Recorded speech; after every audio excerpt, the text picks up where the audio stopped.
Welcome aboard, Raider Nation. Okay, so today we are again going to talk a little bit about what happened. So basically, Monday, Tuesday, we like to kind of rehash a little bit about what happened the week before.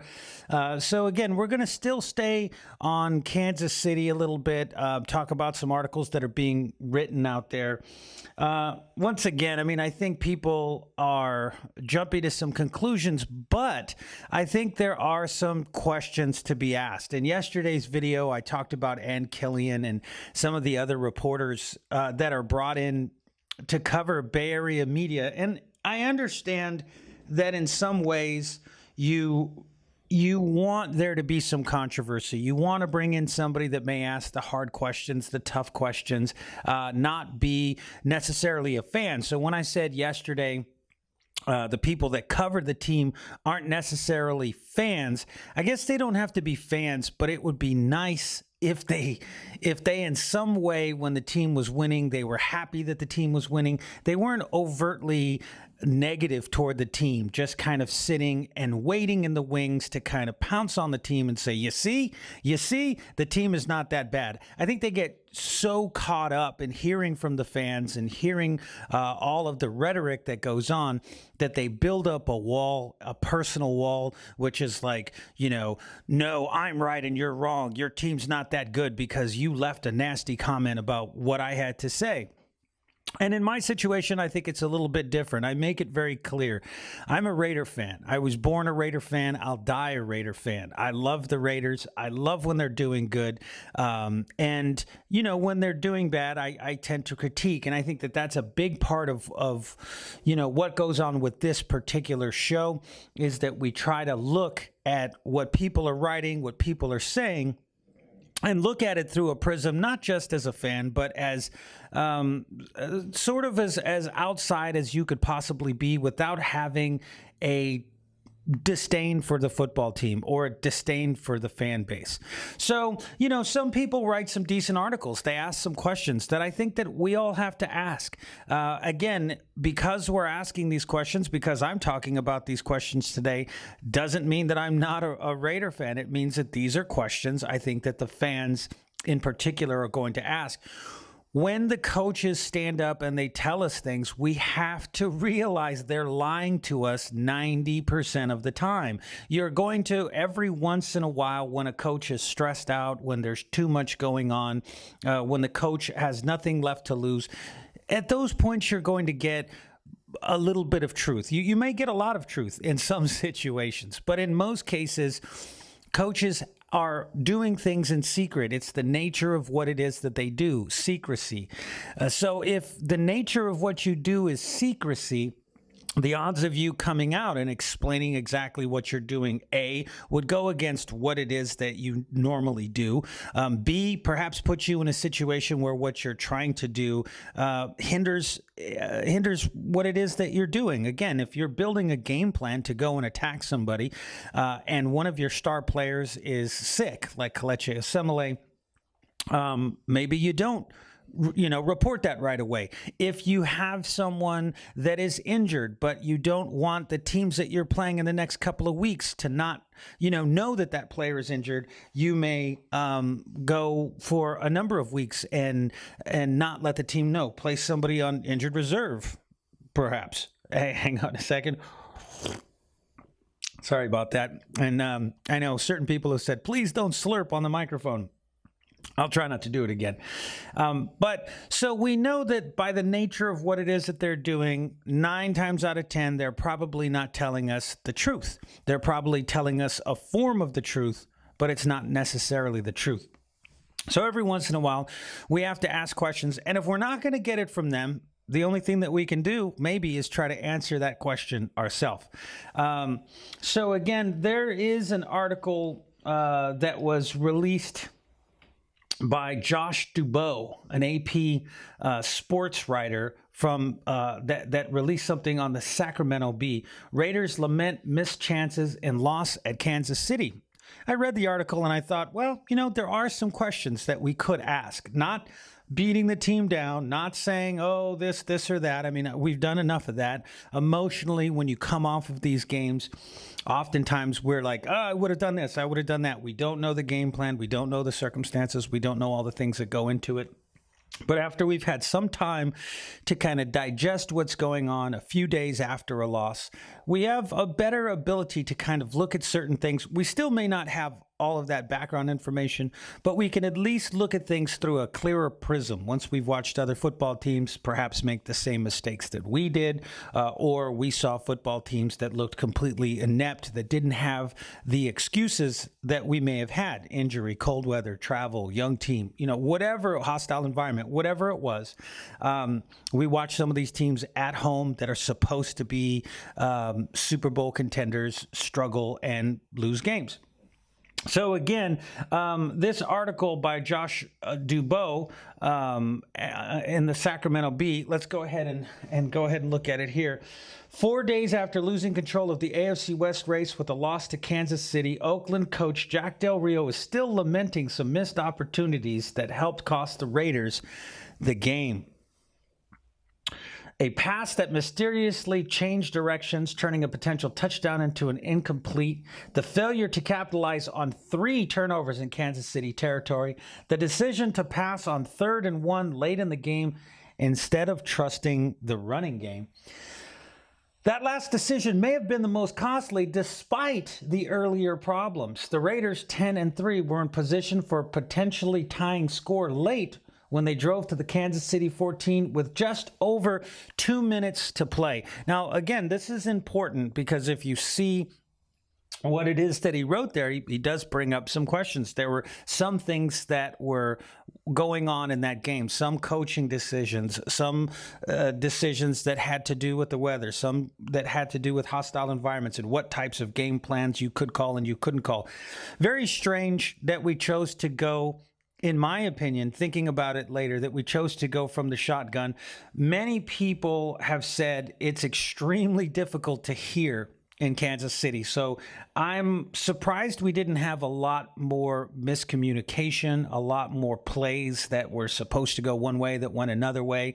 That really surprised me. It kind of shows me, regardless of what people say, that this is a disciplined team. They do know, they have been practicing, they do understand what it is that they're trying to do.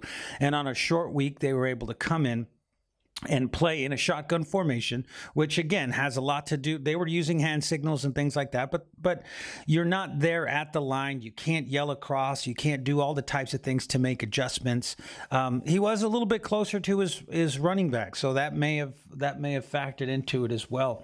But the fact of the turnovers, we got those turnovers. The defense really came up big, put us in a position several times where we should have been able to punch it in. And there were just a lot of miscues, and we're going to go into that in the second half.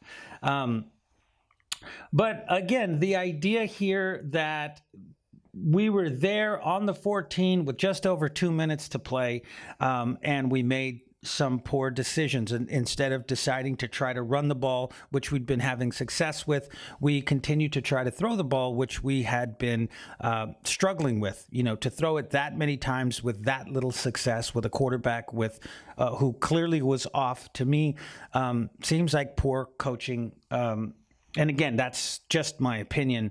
They may have been completely happy with it. However, Jack Del Rio says something that is I guess something worth thinking about. Take a look here. Facing a 3rd and 1, Oakland called for a pass to Andre Holmes in the end zone that Marcus Peters broke up. Del Rio said he considered calling a timeout after hearing the play call and to go for a run behind a powerful offensive line that had produced 135 yards on the ground, but didn't want to squander a second timeout at a crucial spot. Well, but that potentially could lose the game, and that's the problem. You held on to that timeout, and it's still there. It still exists. It will still be there for eternity. Why not go ahead and use it? That, to me, seems like the decision that a head coach is supposed to make. I'm not attacking Jack Del Rio. The fact that he's giving the autonomy to Bill Musgrave, says that at least he trusts Bill Musgrave. But in this situation, again, you're the head coach. The call comes through. You're like, whoa, hang on a second. Why are we doing that? Let's go ahead. Our philosophy should be first to keep the plays alive. Why take one opportunity? We've got this timeout. We can go for it on fourth down. We could do this. We could do that. It would have made a lot of sense to run right there, Del Rio said. As we look at it as a staff, we're going, geez, what the heck? Really? Us too, right? As like fans, we're like, what the heck? So again, that's probably that 10% of the time where you're really going to get some truth out of a coaching staff. He kind of sits back there and exactly what part of the staff? Was it Bill Musgrave? It couldn't have been Bill Musgrave because he called the play, you know. Was it Derek Carr? Derek Carr's the one who threw the play. So it must be other individuals kind of sitting there saying, hey, we played a really good game. We were on the 14. Why in the heck didn't we keep the drive alive? Why didn't we run the football? Why did we continue to try to throw the ball? And then again here, Del Rio figured that in the worst case scenario, Oakland could run it on fourth down, but right tackle Austin Howard was called for a false start before the play, and Derek Carr's fourth down pass to Seth Roberts fell incomplete. Kansas City ran out the clock to seal the 21-13 victory. You have to go with your gut, Del Rio said. Went in there trying to keep both options alive, figuring the worst case we'd go for it on fourth and get it. Then we went a delayed cadence and just really missed an opportunity. There were several throughout the game. You just don't know which one is going to be the one. So once again, while you can say that, while you can look at that, the bottom line is it's a little bit of overthinking. You know, you've got to understand your philosophy. The philosophy is let's get this first down. You know, our quarterback has been ineffective. He's off. This was the type of throw that he could make. However, the fade, you can lob a fade into the end zone. And this is something that they've thrown time and time again. If they would have made it, everybody would be jumping up and down. We probably would have been able to tie the score. Who knows what would have happened from that point on. But the bottom line is that they went for it. This is something that this coaching staff has done in the past, and it's worked in certain scenarios, and it doesn't work in other scenarios. But again, when you kind of look at it, I see the silver lining is, you know, this football team has got to learn. They have to learn, okay, we cannot... If we're going to go into a hostile environment, if we're going to go in with an injured quarterback, if we're going to go in and you know, it's cold weather and XYZ and everything else, you know, we've got to dig deep. We've got to take time. We've got to stop. We can't rush through these things. We really have to understand. That's why you call a timeout. You see it all the time. You see the quarterback walk up, call a timeout. I didn't like the look. You know, call a timeout. Hey, are you sure, coach? You know, maybe you're going to get chewed out for that. You know, maybe Derek Carr's not the guy to be able to do it. But we were told that, again, he had autonomy from Bill Musgrave to change plays at the line of scrimmage. You know, once again, it's much, much, much more difficult to do that out of the shotgun. And I think that was a situation. This was just, you know, the game plan itself. Let's go in there on a short week. Let's operate in the shotgun with a quarterback that may not be at 100%. I think was just a flawed game plan. Yes, they can play through it. Yes, you should be able to go in there and do and complete some throws and know what it is that you're trying to do. But I'm not exactly sure that the best bet here was, hey, let's just go in. Let's just wing it. Let's just see what happens, and let's just kind of hope for the best. You know, in my opinion, they're going to learn from this. They're going to learn, hey, you know what? The next time that this happens, I don't think we should try this, right? You got to fail in order to get up. You know, it doesn't matter right now. Even though this game, like I said before, I look at this game and I'm like, I don't even care. This game is not important. You know, if it is about cold weather, not cold weather, if it is about a team, championship teams can get past this, they can do that, whatever, then who cares, right? It doesn't really matter. We've got to win the next couple of games. They're very, very favorable. And, you know, we'll see where we go from there. So when we get back, we'll get into the second half of this. We'll talk about your favorite punter and mine, Marquette King, when we return. So stay tuned. Carpets is celebrating the holidays with a huge inventory clearance sale. We have the best prices and guaranteed installation. Why would you buy anywhere else? Whether you're looking for laminate, vinyl, carpet, tile, or wood, we have it all. Save up to 50% on selected items. Room-size rugs, only $69. Visit Carpets at one of our 6 Bay Area locations or call us at 1-800-355-4MMM. All right, folks, welcome back. Okay, so as promised, we're going to go ahead and continue on with the article. It's not very long, but it does get down to there being a few other things that went on in this football game, other than the things that we're talking about, weather, injuries, all of those types of things. There were some people, that were saying or misconstruing, oh, Derek Carr should be benched, or, XYZ. I don't think anybody thought Derek Carr should be benched. I think, like myself, I feel like if a quarterback is injured, if he's not 100%, if he's going to hold back your offense, you have a responsibility to that football team. Everybody out there is risking getting injured. Everybody out there is playing, their hearts out, including Derek Carr, who is the injured quarterback. And I have nothing but wonderful things to say about Derek Carr. But I think there's a point in time where you have to step back and you have to say, by me playing it, it may actually hurt this football team. That didn't happen in Buffalo. We're not sure if it happened in Kansas City. It sure looked like it did. But once again, we're not quite sure if his finger's hurting or not. Maybe like he said, he had a really off day and he was just terrible, and it had nothing to do with the cold. It had nothing to do with the environment. Maybe it just had to do with Kansas City. They just have his number, like some other people were saying. But if you remove all of those things, and again, let's move away from the weather. Let's move away from the travel. Let's move away from the unfair scheduling. Let's move away from the cold. Let's move away from the injuries.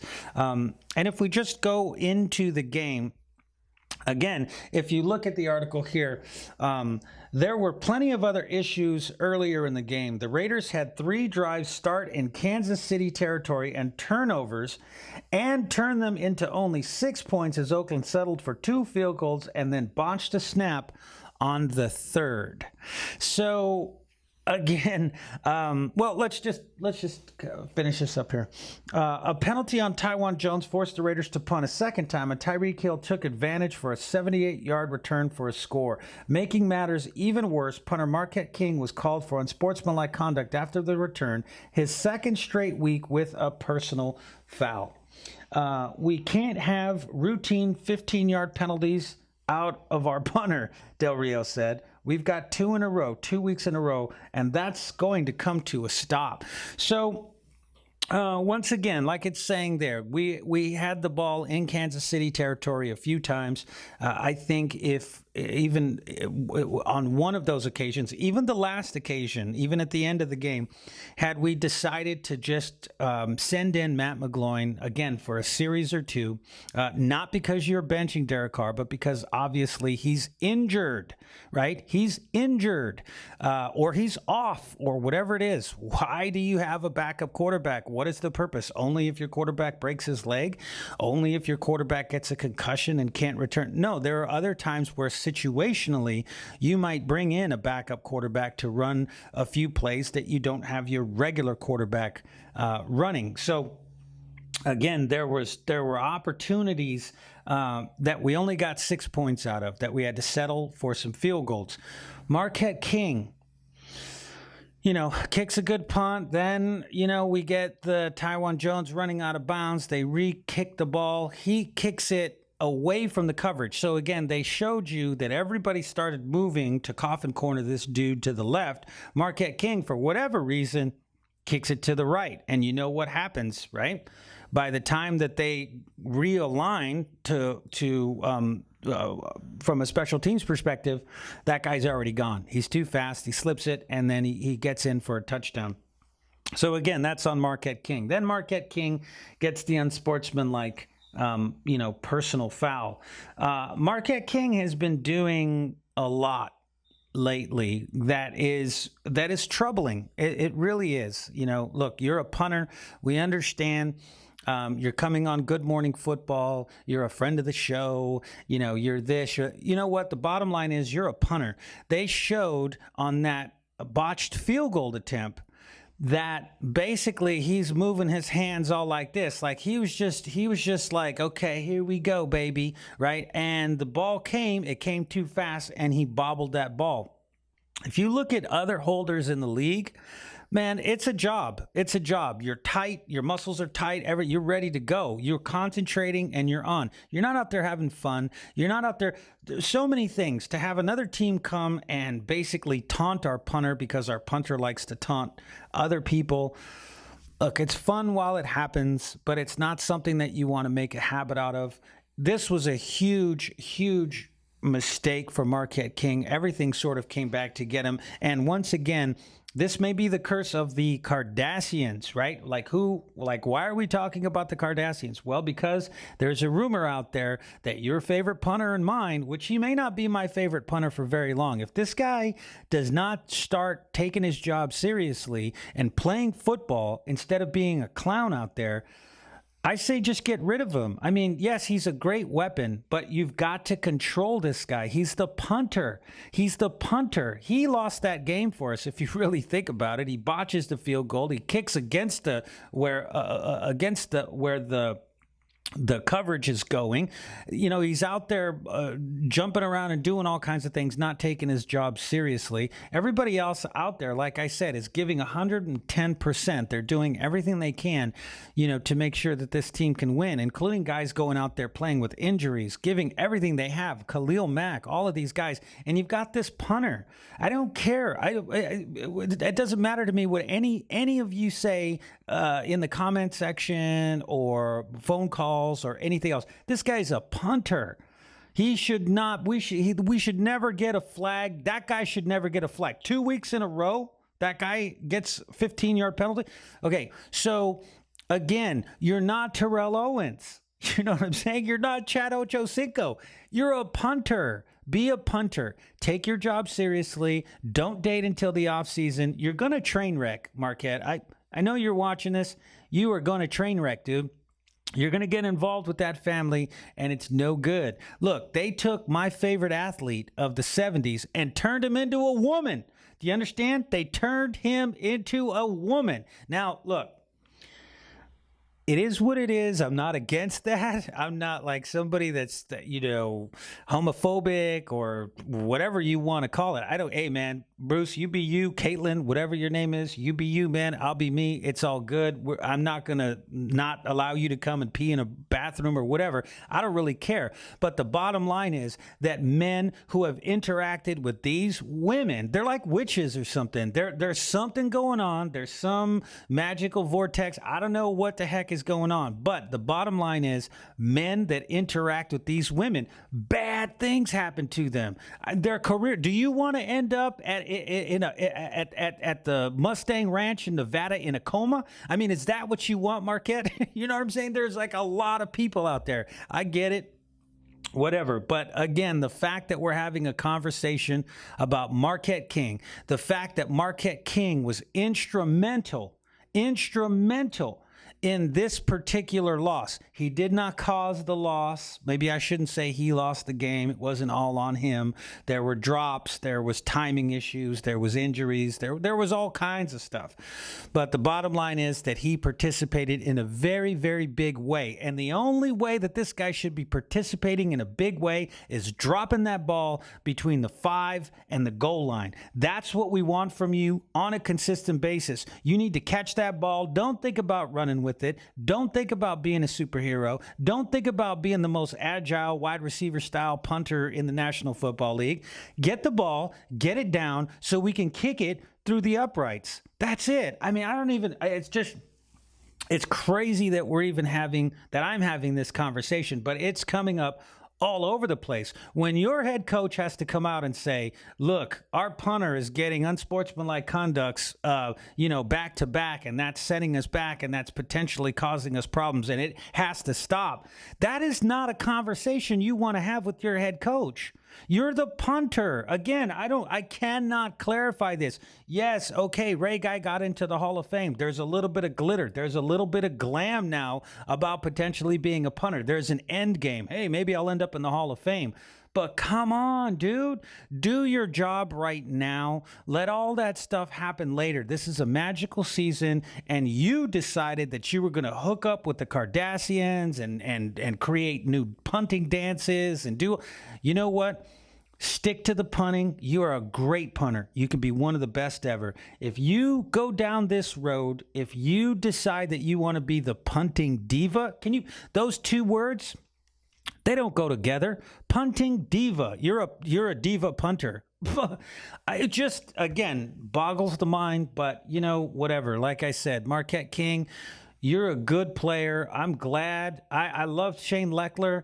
I think that you are just as much of a weapon. I think you are very valuable to this football team. Continue doing what you're doing, and I can't see you continuing to have a place on this football team. There are a lot of character guys, high character guys. Why they're not grabbing you in that locker room and telling you stay away from those women is beyond me. I would just be like, pray. You need to pray, dude. You need to pray. Do something. Don't go there. They're like Dracula. This dude's like, Marquette King is like a zombie walking toward the mansion. Dude, hey, tie him up, wrap him in garlic. Do whatever you got to do. Don't let that dude get in the grips of those women because, like I said, man, it's all downhill from there. It is all downhill from there, Marquette. So again, all that being said, I look at this game and I just see this game, like I said, as just being a game that it's not going to kill us. Unfortunately, what New England did last night, they looked pretty good. It looks like they're going to wrap up the number 1 seed, and hey, that's okay. That it is what it is. We've got to do what we have to do. We got to get healthy in these next couple of weeks. We got to get Alden back. We got to get the middle of that defensive line.